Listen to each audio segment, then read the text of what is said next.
মনে রাখবেন, কষ্টের খাতা যার জীবনে খুলে যায়, সফলতার দোয়ার তার জীবনে খুলে যায়। যার জীবনে সে যত কষ্ট পায় সে ততদূর সামনের দিকে এগিয়ে যায়। আপনি বিল গেটসের জীবনী পড়েন, আপনি ইলন মাস্কের জীবনী পড়েন, আপনি শাহরুখ খানের জীবনী পড়েন, দুনিয়াবি যারা সফল তারা, পৃথিবীতে এমন কোনো মানুষ নেই যারা সফল হয়েছে লাথি গুতা খাওয়া ছাড়া। জীবনে যত বাস খাবেন তত সামনে আগাবেন। অতএব কেউ ধোঁকা দিলে হতাশ হওয়ার কিছু নাই।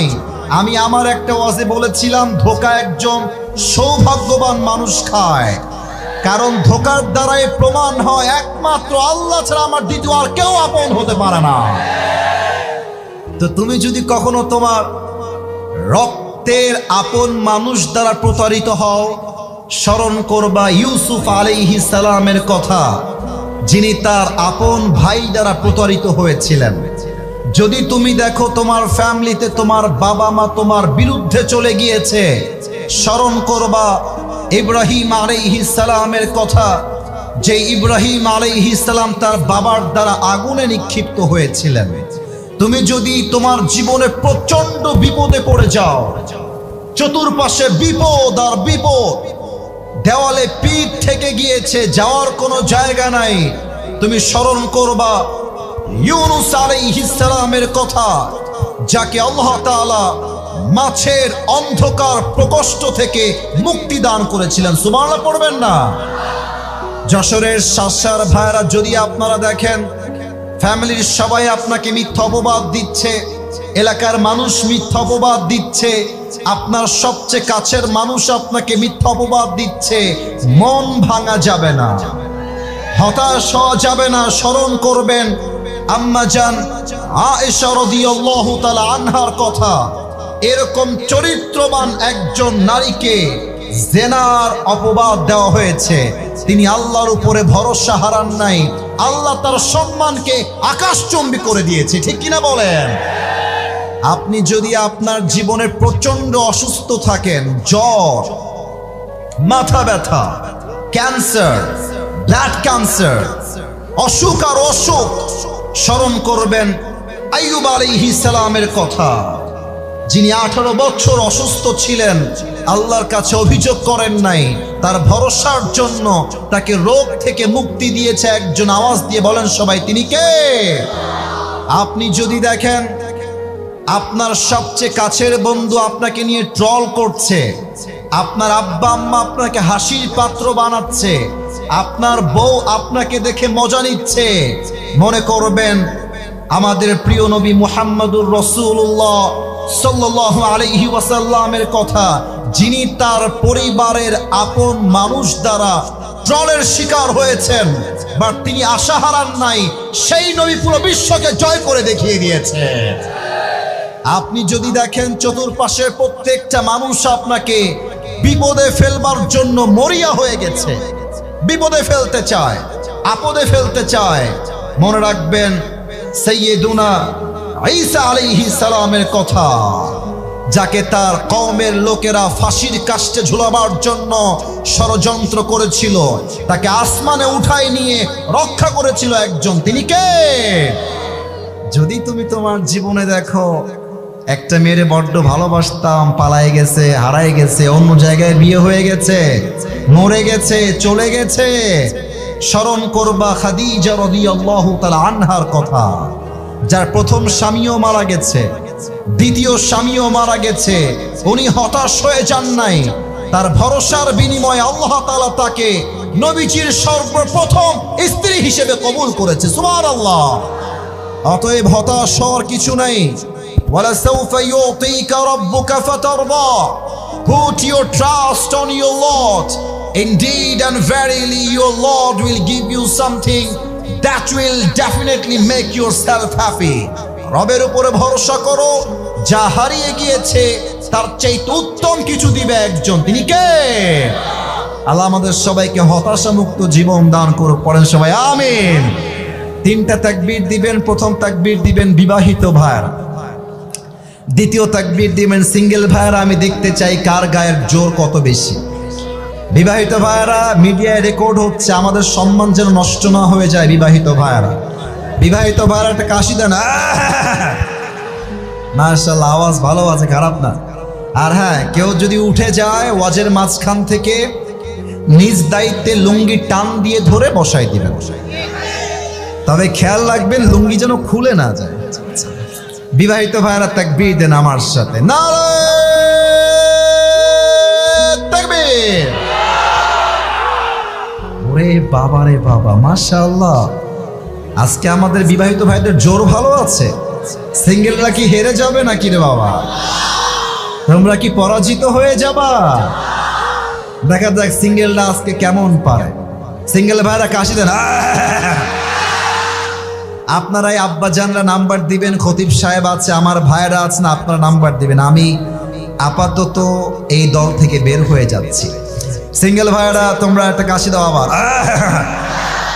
দেখা যাক কার গায়ের জোর কত বেশি। সিঙ্গেলরা, বিবাহিত ভাইরা চুপ থাকে, নলে হেরে যাবেন কেন?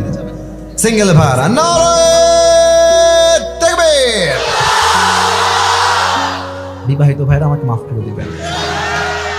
ইস রে, ভেবেছিলাম জিতে যাবে রে, সিঙ্গেলরা সব হারাই ফেলছে।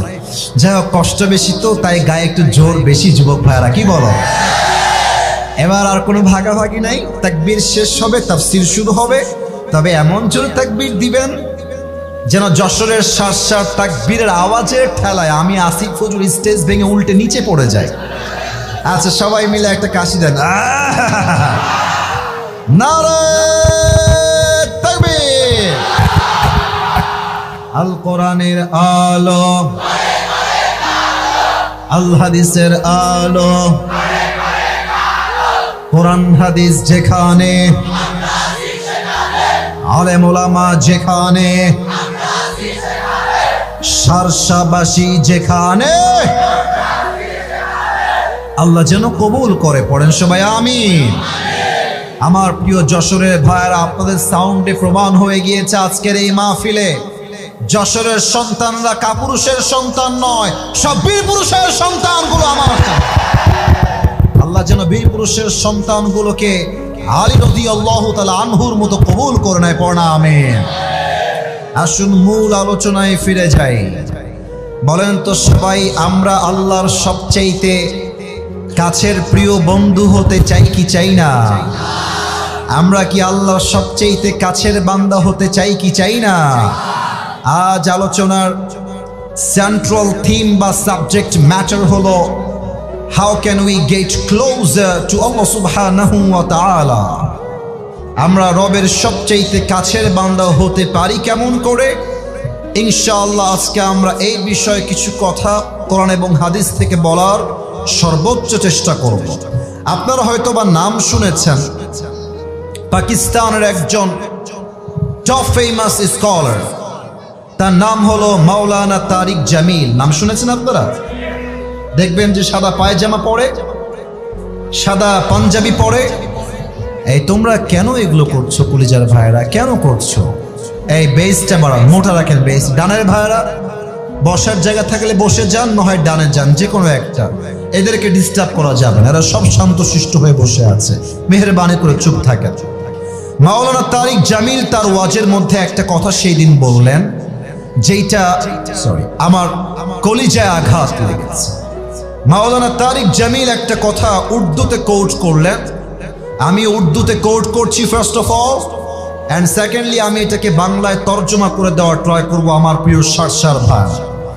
মাওলানা তারিক জামিল বলেন, जिसे अल्लाह मिला और दुनिया में उसे कुछ भी ना मिला, फिर भी उसे सब कुछ मिला, और जिसे दुनिया में अल्लाह ना मिला और उसे दुनिया में सब कुछ मिल गया, फिर भी हकीकत में उसे कुछ भी ना मिला।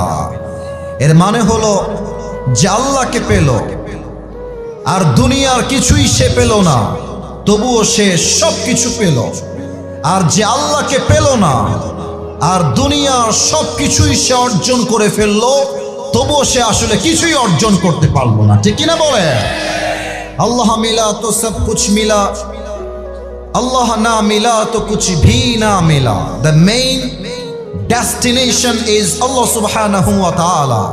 আল্লাহ তাআলাকে যে পেয়েছে সে তার জীবনে সবকিছু অর্জন করতে পেরেছে। এবার আসুন আমরা আল্লাহকে পাওয়ার জন্য 7টা আমল আজকে জানবো। সারসার ভাইরা আমার 7টা আঙ্গুল দেখবেন সবাই। এবার আমাকে জবাব দেন, আল্লাহকে পাওয়ার জন্য আজ এই মাহফিলে আমরা কয়টা আমল জানবো?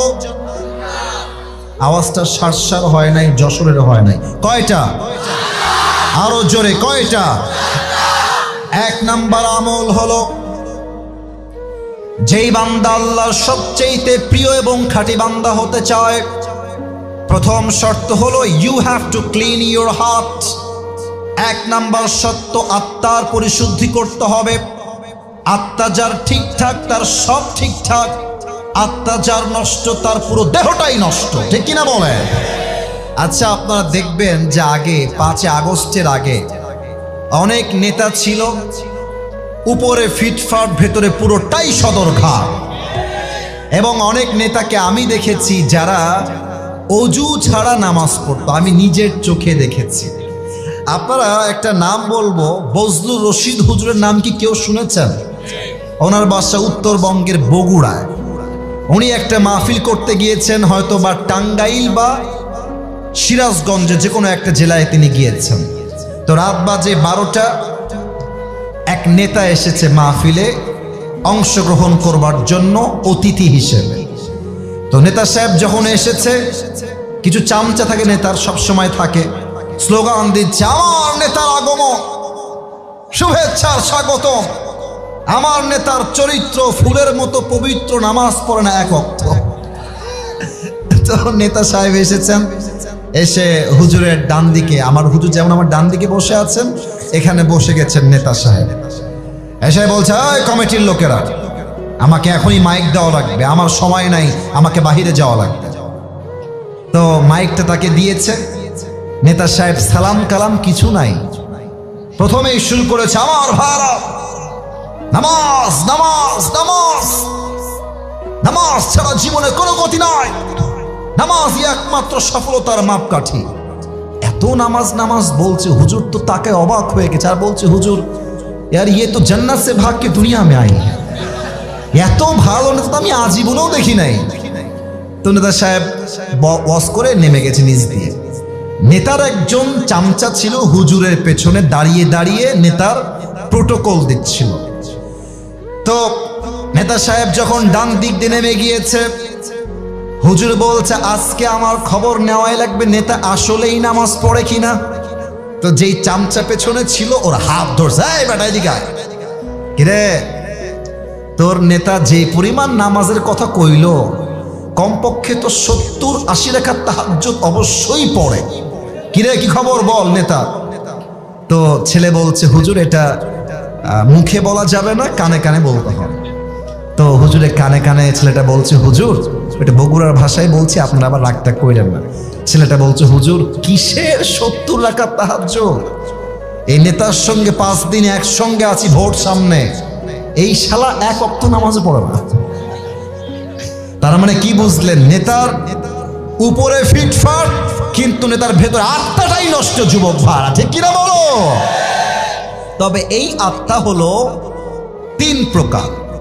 বলতে হবে সবাইকে, কয় প্রকার? ও সরি সরি সরি, একটা ভুল হয়ে গেছে আমার, একটা সরি, খুবই দুঃখিত। আমি আপনাদের জন্য একটা গিফট নিয়ে আসছি, বলতে ভুলে গেছিলাম, সরি। এটার জন্য আমি আন্তরিকভাবে দুঃখিত, পরিবেশ সামলাতে গিয়ে ভুলে গেছি। আমি আমার নিজের একটা টুপি নিয়ে আসছি গিফট দেওয়ার জন্য, নিবেন আপনারা? যুবকরা আমার টুপি বড্ড ভালোবাসে। কেন ভালোবাসে এটা তাদের ব্যক্তিগত ব্যাপার। তবে যাওয়ার সময় অনেকে টুপি চায় আমার কাছে, যদি টুপি দেন। তো এই টুপিটা আজকে যে কোনো একজনকে হাদিয়া দিব। শর্ত একটা, জাস্ট একটাই শর্ত, একটা শর্ত মানলেই টুপি তোমার হয়ে যাবে। শর্ত একটা, সময় আমি যে 7টা আমল কোরআন থেকে হাদিস থেকে রেফারেন্স ভিত্তিক বলবো, তুমি চাইলে মোবাইল ফোনে নোট করতে পারো, অথবা তুমি চাইলে কাগজে কলমেও লিখতে পারো, অথবা তুমি চাইলে ব্রেইন দিয়ে মুখস্থ করতে পারো। আমি শেষে গিয়ে বলবো 7টা আমল কে বলতে পারবে, দাঁড়িয়ে যাবা, বলে দিবা, এই টুপি আমি আসিফ হুজুর তোমাকে পড়ায় দিব। আর একটা কথা, এটা কিন্তু কোনো নর্মাল দোকানের টুপি না, না এটা ভাব নিচ্ছি না, অহংকার না, এটা আমি নিজে আমার নিজের জন্য অর্ডার দিয়ে পাকিস্তানের কোম্পানি থেকে নিজে নিয়ে আসছি, পাকিস্তান থেকে অর্ডার দিয়ে। দাম অনেক বেশি, দাম বলা উদ্দেশ্য নয়, হাদিয়া দাম কম হোক কিংবা বেশি হোক, হাদিয়ার মান অলওয়েজ হায়ার লেভেলের, ঠিক আছে কিনা বলো? তো এই টুপিটা যে কোনো একজনকে দিব। 7টা আমলের কথা শুরু হয়েছে, কেউ যেন ডান বাম না হয়, সবাই তাকবীর দেন, নারে তাকবীর। এই আত্মা হলো মোট 3 প্রকার। 1 নাম্বার হলো সুস্থ আত্মা, 2 নাম্বার অসুস্থ আত্মা, 3 নাম্বার হলো মৃত আত্মা। সুস্থ আত্মা কাকে বলে সারসার ভাইরা দিল দিয়ে শুনবেন, যেই মনে অহংকার নাই, হিংসা নাই, বিদ্বেষ নাই, এটা হলো সুস্থ আত্মা। অসুস্থ আত্মা কাকে বলে বোঝার জন্য একটা এক্সাম্পল দিব, উদাহরণ দিব, মন দিয়ে শোনেন। আমরা যেই সালে আছি এটা হচ্ছে 2025 সাল। মুরব্বীরা আমার কথা খুব ভালো বুঝবেন, আমার মায়েরা কথাটা ভালো বুঝবেন যুবকদের চাইতে। এই পয়েন্টটা 1925 সাল যখন ছিল, আগের 50 বছর 100 বছর আগের কথা। এখন তো যশোর এত উন্নত, মেডিকেল হসপিটাল ক্লিনিক কোনো অভাব নাই। 100 বছর আগে কি এরকম ক্লিনিক মেডিকেল হসপিটাল ছিল যশোরের ভাইরা? ছিল না। তখন ছিল কি কবিরাজ, ওঝা বা আমরা বলি হাকিম, এটাই ছিল তৎকালীন সময়। এই যে কানটুপিওয়ালা, এই ছেলে কই যাও? তো কি করতে আসছো মাহফিলে বেটা? এই যশোরের ছেলে আমরা, ভালোবাসতেও যে ধমক দিত আমরা জানি, ঠিক কিনা বলে? ও আমার চোখে পড়ে গেছে, খবরদার সাহস করবেন না। 12টা পর্যন্ত সময় নিয়েছি, টাইম আপ করব না। আমার রুলস দেওয়া আছে কমিটিকে, 1 ঘন্টার বেশি ওয়াজ আমি করি না, কারণ হচ্ছে ফজরের নামাজটা মিস হয়ে যায়। আমি এসেছি 10:45-এ, মেহেরবানি করে আমাকে 12টা পর্যন্ত সময় না দিয়ে একটা মুরব্বী, একটা যুবক মাঠ ছাড়তে পারবে না, ঠিক কিনা বলে? তখনকার যুগে যদি সাপে কেউ কাটা খেত, সাপের কামড়, তো সে ওঝার কাছে আসতো, এসে বলতো স্যার আমার হাতে তো সাপে কেটে দিয়েছে, চিকিৎসা দরকার আমার। তো ওঝা কি করতেন? আমার হাতে পিরিচ দেখা যায়, কথা বলতে হবে, দেখা যায়। ওঝা একটা ফ্রিজ নিয়ে আসতেন, ফ্রিজের একদিকে মরিচ রাখতেন, মরিচ বাটা, আর একদিকে লবণ বাটা রাখতাম। বলতেন এই যুবক এদিকে আসো, তোমার জিহ্বাটা বের করো। যুবকটা জিহ্বা বের করত, ওঝা এখান থেকে মরিচটা নিয়ে তার জিহ্বায় দিত, আর বলতো এই সাপে কাটার যুবক, তোমার মরিচের ঝাল কেমন লাগে বলো। তো যুবকটা যদি বলতো যে স্যার আমার কাছে তো মরিচের স্বাদটা কেমন যেন পাইনসা লাগে, ঝাল লাগে না, তখন ওঝা সাহেব বুঝে ফেলতেন যে এটা কোনো ধরা সাপ নয়, এটা কোনো বিষহীন সাপ নয়, বরং বিষাক্ত সাপের ছোবল লেগেছে, ঠিক কিনা বলেন? ওঝা বুঝতেন কেমন করে, কারণ সাপে কামড় দিলে মানুষের দেহের সর্বপ্রথম ক্ষতি হয়, জিহ্বার স্বাদ মরে যায়। কোনটা লবণ, কোনটা মরিচ, কোনটা ঝাল, কোনটা মিষ্টি, তখন মানুষ আর টের পায় না। আল্লাহর হাবিব বলেছেন মানুষের জীবনে সাপের চাইতে বিষাক্ত জিনিস হলো শয়তান। সাপের কামড় খেলে মানুষের যেমন জিহ্বার স্বাদ নষ্ট হয়ে যায়, শয়তানের ওয়াসওয়াসায় পড়লে মানুষের ঈমানের স্বাদ নষ্ট হয়ে যায়। তখন বোরকা পড়তেও ভাল লাগে, পার্কে গিয়ে প্রেম করতেও ভাল লাগে, তখন মুরব্বী আব্বাজানদের দাড়ি রাখতেও ভাল লাগে, মসজিদের সভাপতি হইতেও ভাল লাগে, আবার সুদের টাকা খাইতেও ভাল লাগে। হ্যাঁ, অসুস্থ দিন, ভালো কোনটা খারাপ কোনটা আর টের পায় না, ঈমানের স্বাদ নষ্ট হয়ে যায়। 2 নাম্বার অসুস্থ আত্মা। 3 নাম্বার আরো বড় মারাত্মক। আমি তো বলি যে যদি আপনি আমার পুরো ওয়াজটাকে ভাগ করেন পার্সেন্ট দিয়ে, এখন যেইটা বলবো এটা পুরো ওয়াজের 50% পুরো ওয়াজের। 3 নাম্বার হলো মৃত আত্মা।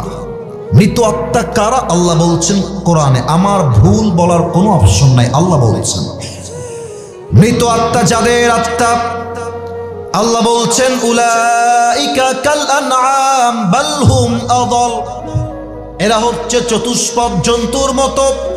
আল্লাহ এটাই বলে ক্ষান্ত হন নাই। আল্লাহ বলছেন বাল হুম আযাল, এই মৃত আত্মার মানুষগুলো কুকুরের চাইতে নিকৃষ্ট। এই কলিজার ভাইরা, আচ্ছা বলেন তো পৃথিবীতে সৃষ্টির সেরা জীব কারা? মাশাআল্লাহ, রাইট আনসার। বলেন সবাই কারা? মানুষ। আমি যখন এখানে আলেম ওলামা আছেন, খতিব সাহেব আছেন, এটা আমি বলতে লজ্জা পাচ্ছি না, আমি যখন এই আয়াতের তর্জমা পড়ি, আমি তাফসীরের কিছুই বুঝে আসে নাই, আমার ক্লাসেও বুঝে আসে নাই, পরবর্তী সময়ে আমার জিনিসটা বুঝে আসে নাই যে আসলে মানুষ কুকুরের চাইতে খারাপ কেমনে হইল। এটা তো আশরাফুল মাখলুকাত। একদিন ঢাকার কুমিল্লায় প্রোগ্রাম ছিল, ঢাকার গাজীপুর হয়ে আমি কুমিল্লায় যাচ্ছিলাম, ঢাকা পার হবো আর কি, গাজীপুরে আমি ছিলাম। তো মোবাইলটা খুলে ইউটিউবে গেলাম যে একটু ওয়াজ শুনি, টাইমের মূল্যায়ন করার চেষ্টা করি। তো ঢুকেই দেখছি প্রথমেই ময়মনসিংহে আল্লামা দেলোয়ার হোসেন সাইদি হুজুরের ওয়াজ, একটা ক্যাপশন সহ আমার সামনে একটা ওয়াজ আসছে। আমি অন করলাম, অন করেই দেখলাম যে হুজুর সেই দিন এই আয়াতের ব্যাখ্যা করছে যে মানুষ কুকুরের চাইতে খারাপ কেন। আমি শুনে এত সুন্দর ব্যাখ্যা উনি দিয়েছেন, আমার পুরো আয়াতের ব্যাখ্যা স্পষ্ট হয়ে গেছে। আচ্ছা দেখেন, এখন মনে করেন যে রাত বাজে 11:40, 12টার পর যখন মাহফিল থেকে বাসায় যাবেন, এই রাস্তায় কিছু রাতের বেলা 1টার সময় 2টার সময় কুকুর থাকে না যশোরের ভাইরা?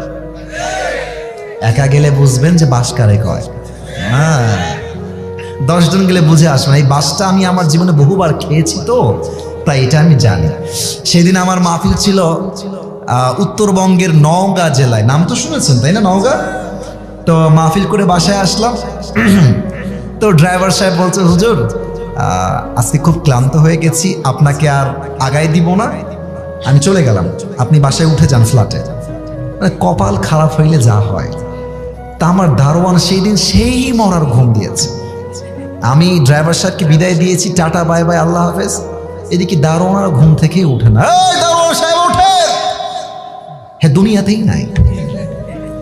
আমি যখন চিল্লাইতেছি, আমার চিল্লানির সুরে কয়েকজন আল্লাহর সৃষ্টি আমার কাছে এসেছে। আমি যখন পেছনের দিকে তাকিয়েছি, দেখছি মাশাআল্লাহ নুরানি চেহারা, নুরানি চেহারা আমার দিকে তাকিয়ে আছে 5টা কুত্তা। আমি কি করব? আমি তো ভয়ে থরথর করে কাঁপতেছি, এত বড় হুজুর হয়েও আমার ভয়ে একদম জীবন শেষ। আমি পড়ছি ইন্না লিল্লাহি ওয়া ইন্না ইলাইহি রাজিউন, কাজ হয় না, কাজই হয় না। এমন ঘেউ ঘেউ শুরু করেছে। দারোয়ানের কপাল ভালো, আমি ডাকছি শুনতে পাই না, কুকুর ডাকছে, তার ঘুম ভেঙে গেছে। পরে এসে সে গেটটা খুলে দিয়েছে। তো দেখেন, এখানেই আমি আপনাকে তাফসীরটা বোঝাবো, এই জন্য হাসাহাসি একটু মজা করলাম। মনে করেন যে আমি আসিফ হুজুরের একটা কুকুর আছে, কুকুরের নামটা একটা নাম দেই, টমি। হ্যাঁ মাশাআল্লাহ, টমি। তো দেখেন, এই যে আমার ডান হাত দেখেন, সারসার ভাড়া 2টা লাইট এবং মাঝে একটা লাইট, মোট 3টা লাইট এইখানে আছে, দেখা যায় 3টা লাইট আছে। আচ্ছা, এবার একটু এক্সাম্পল বুঝবেন। ওই সামিয়ানার বাহিরে, পর্দার বাহিরে পুরোটাই অন্ধকার, কিছু দেখা যায় না। তো রাত বাজে 1টা, মাহফিল শেষ করে আমি বাসায় আসছি। কুকুর হচ্ছে আমার বাসার পাহারাদার, একদম লাইটের নিচে সে দাঁড়িয়ে আছে আর দেখছে অন্ধকার থেকে someone is coming from outside, বাহির থেকে ও যেন আসছে। কুকুর বোঝে না যে মালিক আসতেছে, তো কুকুর বুঝে গেছে মনে হয় চোর আসছে, ঘেউ ঘেউ ঘেউ ঘেউ ঘেউ শুরু করে দিয়েছে।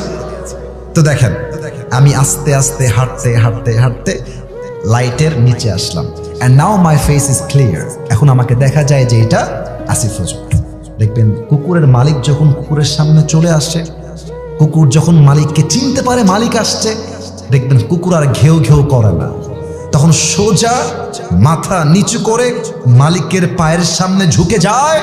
আর কুকুর তার ভাষায় বলে, I am extremely sorry sir, আমি আসলে প্রথমে আপনাকে চিনতে পারি নাই, আপনি আমাকে মাফ করে দিবেন স্যার, চিনলে আমি ঘেউ ঘেউ করতাম না। আল্লাহ বলছে, বান্দা, একটা কুকুর যার কোনো কমন সেন্স নাই, যার কোনো বুদ্ধি নাই, জ্ঞান নাই, তাকে তার মালিক জাস্ট একটা রুটি বা পাউরুটি দিয়েছে, অথবা এক গ্লাস পানি দিয়েছে, একটা কলা দিয়েছে। একটা রুটি খেয়ে কুকুর তার মালিককে চিনতে এক বিন্দু পরিমাণ ভুল করে নাই। আর আমি আল্লাহ রাব্বুল আলামিন মানুষকে চোখ দিলাম, নাক দিলাম, কান দিলাম, ঠোঁট দিলাম, জীবন দিলাম, রূহ দিলাম, খাওয়ার দিলাম, বাড়ি দিলাম, গাড়ি দিলাম, নারী দিলাম, বউ দিলাম, বাচ্চা দিলাম, মা দিলাম, বাপ দিলাম, সব দিলাম। এই নিমক হারাম মানুষগুলো সবাইকে চিনলো, বাট যে মালিক তাকে এত কিছু দিল, সে মালিককে সে চিনল না, সে কুকুরের চাইতে নিকৃষ্ট হয়ে গেল। উলাইকা কাল আনআম বাল হুম আদাল। এই মানুষগুলো কুকুরের চাইতে খারাপ। আল্লাহ যেন আমাদের সবাইকে ভালো মানুষ হওয়ার তৌফিক দান করে। পড়ুন আমিন। ওই যুবকদেরকে দেখবেন যে মাঝে মাঝে বলবেন যে চল আজকে আসরের নামাজটা জামাতে পড়ে আসছি, বলবে যে হুজুর আমার প্যান্ট খারাপ, প্যান্ট খারাপ। আছে আছে আছে আছে আছে, অনেক যুবক আছে প্যান্ট খারাপ। আসলে প্যান্ট খারাপ না, চরিত্র খারাপ, ঠিক কিনা বলে?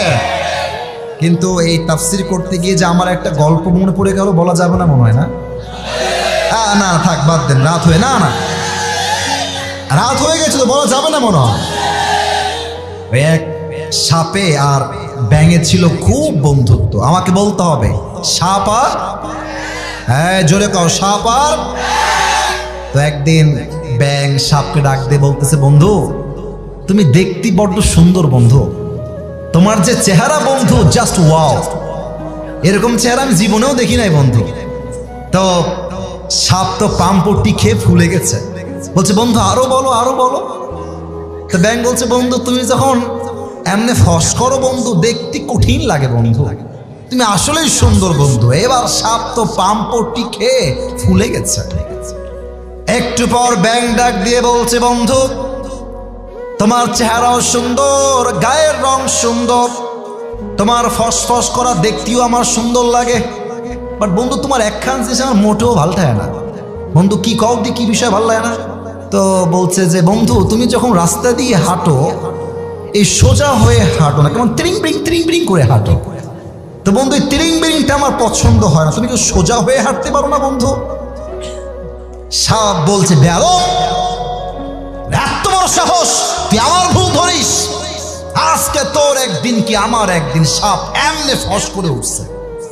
ব্যাঙ বলছে বন্ধু তুমি তো লোক সুবিধার না, তোমার এতগুলো প্রশংসা করলাম তোমার গায়ে ঠেকলো না, তোমার একখান বদনাম করলাম তোমার গায়ে লেগে গেল বন্ধু, তুমি তো লোক সুবিধার না। ব্যাঙ রাগ করে দিয়েছে, একলা পড়ছে পুকুরের ভেতরে। এখন পাশে ছিল এক রাখাল। রাখাল বলছে ফস ফস করে উঠলো কিডারে, মানে কিডা? দৌড় দিয়ে আসছে রাখাল মামা, এসে দেখছে মাশাআল্লাহ সাপ মামা এভাবে ফস করে ফেনা তুলে আছে। রাখালের হাতে ছিল বিশাল লম্বা একটা লাঠি। রাখাল বলছে দেরি না করে বিসমিল্লাহ বলে শুরু করা যাক। এবার রাখাল মাশাআল্লাহ সাপ মামাকে ধরে পিটা, সেই পিটা 5 মিনিট পিটায় সাপরে একদম সোজা করে ফেলছে, একদম সোজা। এখন সাপ সোজা হওয়ার পর আর কোনো কথা কয় না। এখন ব্যাঙ যে সে পুকুরে পড়ছিল, ব্যাঙ কয় কিরে আমার বন্ধু গেল কোহানে, বন্ধু কথা কয় না কিসের জন্য, বন্ধু গেল কোহানে আমার। এখন ব্যাঙ লাফ দিয়ে উঠে আসছে, এসেই দেখছে বন্ধু আর ত্রিং বিরিং নাই, বন্ধু সোজা হয়ে গেছে। কিরে ব্যাঙ বলছে কিরে বন্ধু সোজা হলো কেমন বেলা? দৌড় দিয়ে আসছে ব্যাঙ সাপের কাছে, এসে দেখছে বন্ধু আর জিন্দা নাই। বন্ধু সাপের ফেনা মেনা বিষ বের হয়ে বন্ধু দুনিয়ার থেকে বিদায় নিয়ে পটল তুলেছে। এবার ব্যাঙ বলছে বন্ধু আপনি সেই সোজা হইলেন, তবে ফেনা থাকতে আরো সোজা হইতে পারলেন না, ফেনা বের হয়ে সোজা হইলেন, ঠিক কিনা বলে? তো যুবক তুমি একদিন নামাজি হবা, একদিন তুমি হারাম থেকে বের হয়ে আসবা, তবে ওই যে যৌবনের বিষ বড় মারাত্মক বিষ, এই বিষ হাজার হাজার যুবককে ফজরের নামাজটা জামাতের সঙ্গে পড়তে দেয় না, ঠিক কিনা বলে? তাহলে 1 নাম্বার আপনার আত্মা পরিশুদ্ধি করবেন 1 সপ্তাহের জন্য, আওয়াজ দিয়ে বলেন সবাই তিনি কে? 2 নাম্বার আমল হলো যেই বান্দা আল্লাহর কাছের বান্দা হতে চায়, কুল ইন কুনতুম তুহিব্বুনাল্লাহ ফাত্তাবিউনি ইউহিব্বুকুমুল্লাহ, আল্লাহ তাআলা বলছেন, নবী আপনি বলে দেন, তারা যদি আমি আল্লাহর ভালোবাসা চায়, তারা যদি আমি আল্লাহর কাছের বান্দা হতে চায়, তারা যেন আপনাকে ভালোবাসে। যে আপনাকে ভালোবাসবে তাকে আমি আল্লাহ নিজেই ভালোবাসবো। সুবহানাল্লাহ। এবার একটা রিভিউ চাই সবার থেকে। এই যুবক ভাইরা, মুরব্বীরা, মায়েরা বোনেরা দরকার নেই, আপনারা বললেই হবে। এই যে আমার মুখে একটা মাইকটা একটু হটাই, এইটার নাম কি? ডানে আওয়াজ আছে, এটার নাম কি? আচ্ছা, আপনারা যতটুকু আমাকে দেখা যায়, যতটুকু দেখা যায় আমাকে বলেন তো, এই দাড়িটা নবীর সুন্নাহের ভালোবাসা আমি আসিফ হুজুর রেখেছি, সত্য কথা ওয়াল্লাহি আল্লাহকে সাক্ষী রেখে বললাম, আমাকে দাড়ি রেখে কোনোভাবে আনস্মার্ট লাগতেছে না? এটা তো আস্তে হয়ে গেল, আনস্মার্ট লাগতেছে। যুবকরা একমত হবে আমার সাথে, কিছু মেয়ে দেখবা এই দাড়ি দেখলে কেমন যেন চুলকানি শুরু হয়ে যায়, দাড়ি এরা পছন্দ করতে চায় না। বলবে দাড়ি রেখে যখন বিয়ে করতে যাবা, মেয়ে দেখতে যাবা, দেখবা মেয়েটা বলবে, আচ্ছা দাড়িটা কি কাটলে হয় না? আপনাকে দেখতে কেমন যেন মুরব্বি চাচা চাচা লাগছে, একটু কাটলে ভালো হতো। তুমি কি বলবা? আজকের ওয়াজ শিখে নাও। বলবা, আমি আমার নবীর ভালোবাসায় দাড়ি রেখেছি, যেই মেয়ে আমাকে দাড়ির জন্য বিয়ে করতে চায় না, সে আমার বউ হওয়ার যোগ্যতাই রাখে না। এবার বলেন তো, আমার নবীর মুখে লম্বা লম্বা চাপ দাড়ি ছিল কি ছিল না? আমার নবীর মতো সুন্দর এই তল্লাটে দ্বিতীয় আর কেউ কি হতে পারে?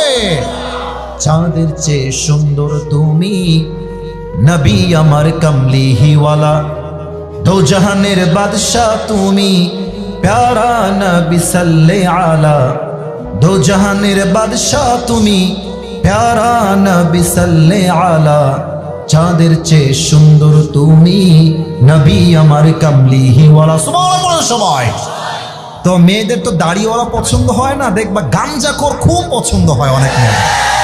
না, যশোর এরকম মেয়ে নাই, নাই নাই, যশোর এরকম মেয়ে আরে নাই রে ভাই। আল্লাহ থাকলে হেদায়েত দান করে পড়েন সবাই আমিন।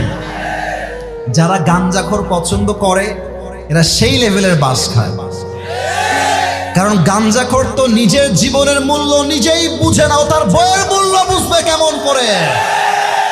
আমি আমার বন্ধুদেরকে বলবো, টাকার চিন্তা বাদ দিয়ে দেন, গাঞ্জাখোরকে পছন্দ করা বাদ দিয়ে দেন, বিয়ের জন্য একমাত্র নবীর আদর্শবান যুবককে আপনার বিয়ে করতে হবে। যুবক ভাই, আল্লাহ মেয়েদেরকে বোঝার তৌফিক দান করুন, পড়েন সবাই আমিন। দুইটা আমল হলো, আর পাঁচটা আমল আছে। রাত বাজে 11:52, আর পাঁচটা আমল বলা যায় নাকি যায় না? 3-4 জন লোক আমার বলার পরেও উঠে গেছে, এটা আমি স্বচক্ষে দেখেও চুপ ছিলাম। কারণ হলো, সবাই কিন্তু আসলে ওয়াজ শুনতে মাহফিলে আসে না। কেউ কেউ আসে বক্তার চেহারা দেখার জন্য, মাহফিলে ভাজা খাওয়ার জন্য, তাই না যুবক ভাইরা? বাট এখন যারা এসেছে 1 ঘন্টা ধরে বসে আছে, এরা আসিফ হুজুরের চেহারা দেখার জন্য আসে নাই, একমাত্র আল্লাহর জন্য তারা মাহফিলে অংশগ্রহণ করেছে। 3 নাম্বার আমল হলো নামাজ।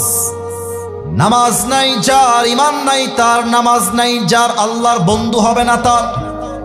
আপনারা সবাই আজহারি হুজুরের নানা শ্বশুর নাম হচ্ছে গোলাম সরওয়ার সাইদি হুজুর, নাম শুনেছেন? আমার চাইতে আরো সুন্দর চেহারা ওনার, 50 বছর প্লাস তার বয়স। উনি একটা কথা প্রায় বলতেন, নামাজ নাই যার, ইমান নাই তার, নামাজ নাই যার, মুসলমান হিসেবে পরিচয় দেওয়া কোনো যোগ্যতার নাই যশোরের ভাড়া আমার, ঠিক কিনা বলে? এবার একটা প্রশ্ন করব, উত্তর দেন।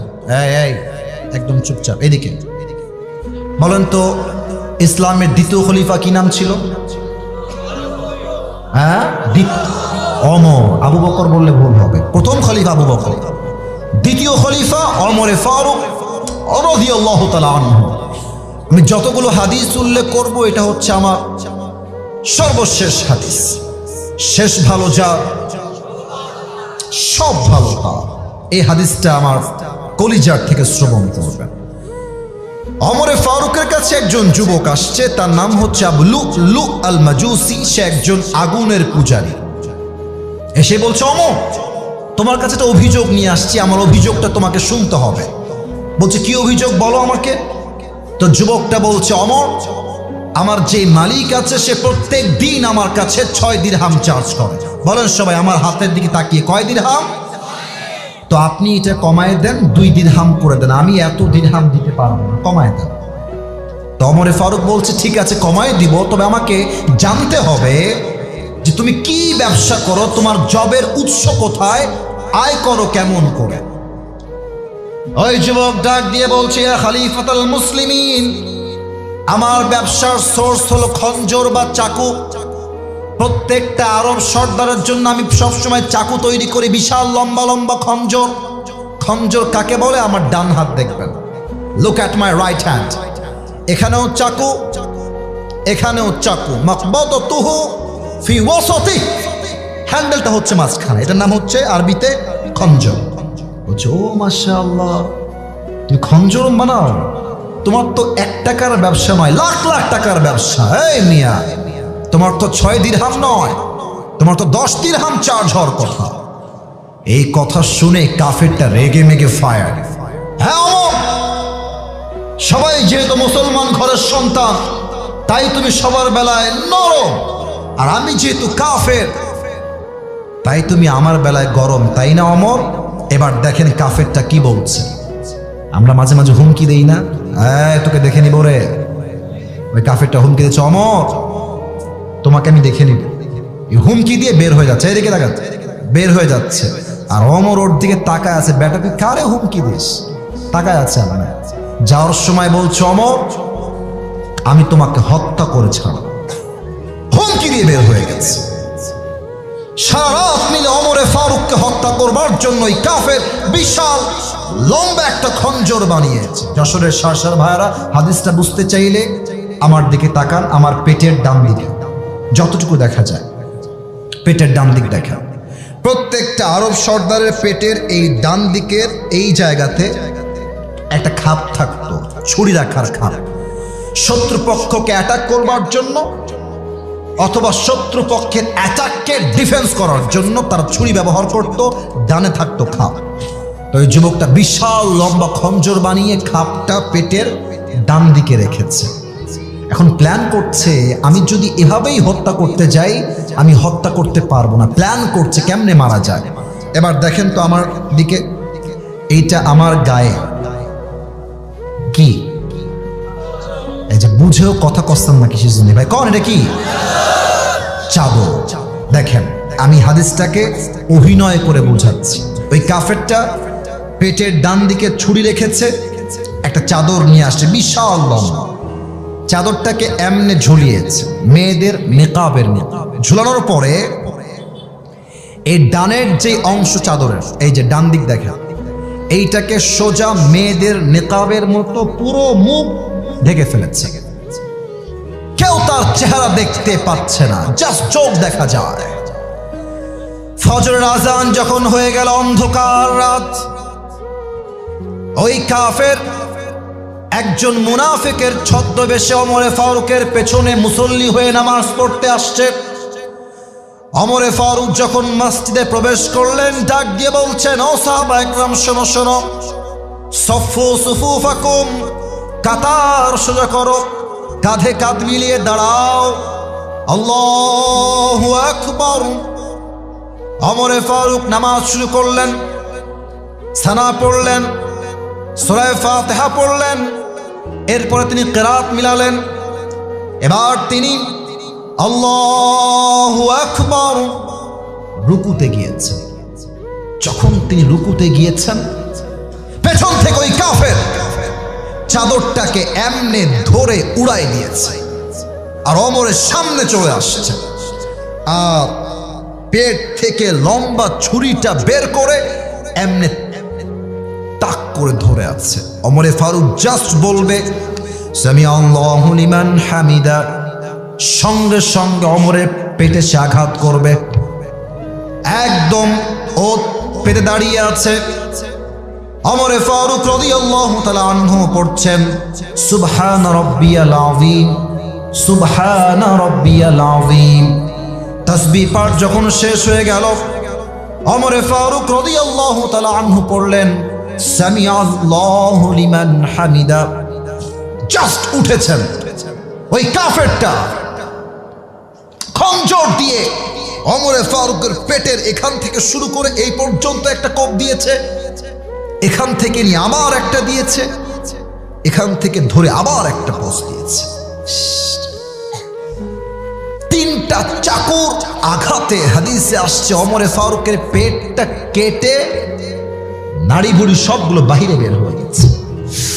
আর ওমরে ফারুক নামাজের মাঝে চিৎকার দিয়ে বলছেন, কতালানি আল কাল, কতালানি আল কাল, আমাকে একটা কুকুর হত্যা করেছে, কে কোথায় আছে, বাঁচাও আমাকে। অজ্ঞান হয়ে পড়ে গিয়েছে। ওই কাফেরটা ওমরকে হত্যা করে পেছন দিক দিয়ে পালায় যাচ্ছে, পেছন দিক থেকে কাতার দিয়ে। 7 জন সাহাবী মিলে তাকে ধরতে গেছে, ধর পালিয়ে না যায়। যখন ধরতে গেছে, কেমনে বলবো হাদিসটা আপনাকে, ওই কাফের তার খঞ্জরটা এমনে ধরে যাকে সামনে পেয়েছে, কারো নাকের উপরে, কারো গলার উপরে, কারো বুকের উপরে, কারো পেটের উপরে এমনে এমনে ছুরি চালাইছে, যাকে যেমনে পাইছে অমনি আঘাত করছে। 7 জন সাহাবী ছুরির আঘাত খেয়ে নামাজরত অবস্থায় শহীদ হয়ে গিয়েছে। আর ওমরে ফারুক অজ্ঞান হয়ে পড়ে আছে। কোনো মতো ওনাকে নিয়ে ডান দিকে নিয়ে গেছে। নামাজ যখন শেষ হয়ে গেছে, সব সাহাবীরা দৌড় দিয়ে আসছে, ডাক্তারগুলো দৌড় দিয়ে আসছে, ওমরকে বাঁচাও। লম্বা ঘটনা শর্টকাটে বলছি। 2 জন ডাক্তার এসে ওমরে ফারুক রাদিয়াল্লাহু তাআলা আনহুর পেছন থেকে পিঠটা ধরে এমনে উঠিয়েছেন, হালকা করে উঠিয়েছেন। এবার ওমরে ফারুক রাদিয়াল্লাহু তাআলা আনহুর 2টা ঠোঁট, একটা নিচের দিকে দিয়েছেন আর একটা উপরের দিকে দিয়ে ঠোঁটটা হালকা করে ফাঁকা করেছেন মুখে পানি দেওয়ার জন্য। এবার একটা পানির পেয়ালা নিয়ে এসে ওমরে ফারুক রাদিয়াল্লাহু তাআলা আনহুর মুখের ভিতরে পানি দিয়েছে। আমি কেমনে বলবো যশোরের ভাইরা, ওমরে ফারুক রাদিয়াল্লাহু তাআলা আনহুর গলা দিয়ে পানি নেমে, বুক দিয়ে পানি নেমে, পুরো পেট কেটে পানিগুলো গল গল করে রাস্তায় বের হয়ে পড়ে গেছে। সব দুধ পানি সব বের হয়ে যায়। সাহাবা একরাম বুঝে গেছে ওমরে ফারুক হয়তো বা আর কখনো বেঁচে ফিরবেন না, এই তো তিনার হায়াত শেষ। একজন সাহাবী দূর থেকে দেখছেন যে ওমরে ফারুক তার চোখটা জাস্ট, আমার চোখ দেখলে আপনাকে আমি বুঝাইতে সক্ষম হব, আমি চশমা খুলেছি, চোখটা দেখেন, জাস্ট চোখটা, আচ্ছা আচ্ছা থাক, চিল্লাবেন না, একদম ছোট্ট করে খুলেছে। আর এক সাহাবী দৌড় দিয়ে আসছে, মা লেখাই ওমর, হে ওমর আপনার কি হয়েছে, কি লাগবে আমাকে বলেন। ওমরে ফারুক কোনো কথাই বলছেন না, জাস্ট বলছেন কান ঠোঁট, কান ঠোঁট, কান ঠোঁট, তোমার কানটা আমার ঠোঁটের কাছে নিয়ে আসো, ফিস ফিস করে কথা বলবো। কানটা পেতে দিয়েছে, ভাবছে আমাকে হয়তো বলবে, এই সাহাবী এটা আমার শেষ কথা, আমার বউকে তোমরা দেখে রেখো, সন্তানকে দেখে রেখো, রাষ্ট্রের সব সম্পত্তি দেখে রেখো আমার মৃত্যুর পরে, এই চিন্তা করে কানটা বাড়িয়ে দিয়েছে।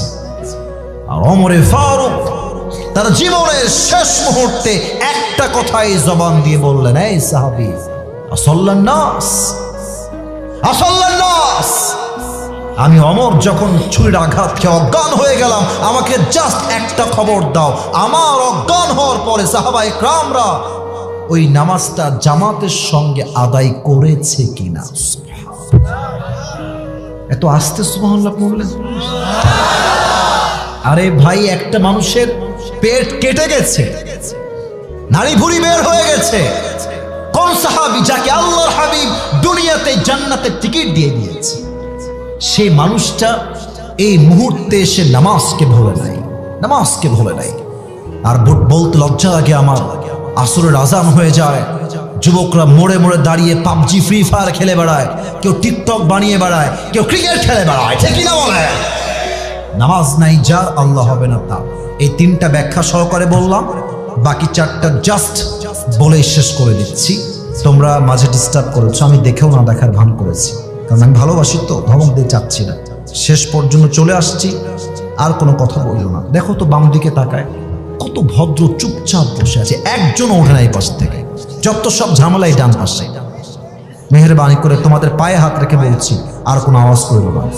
4 নাম্বার আমল হচ্ছে যদি আপনি আল্লাহকে পেতে চান, আব্বা আম্মার দোয়ার প্রয়োজন আছে। আব্বা আম্মার দোয়া আছে যার, আল্লাহ হবে তার।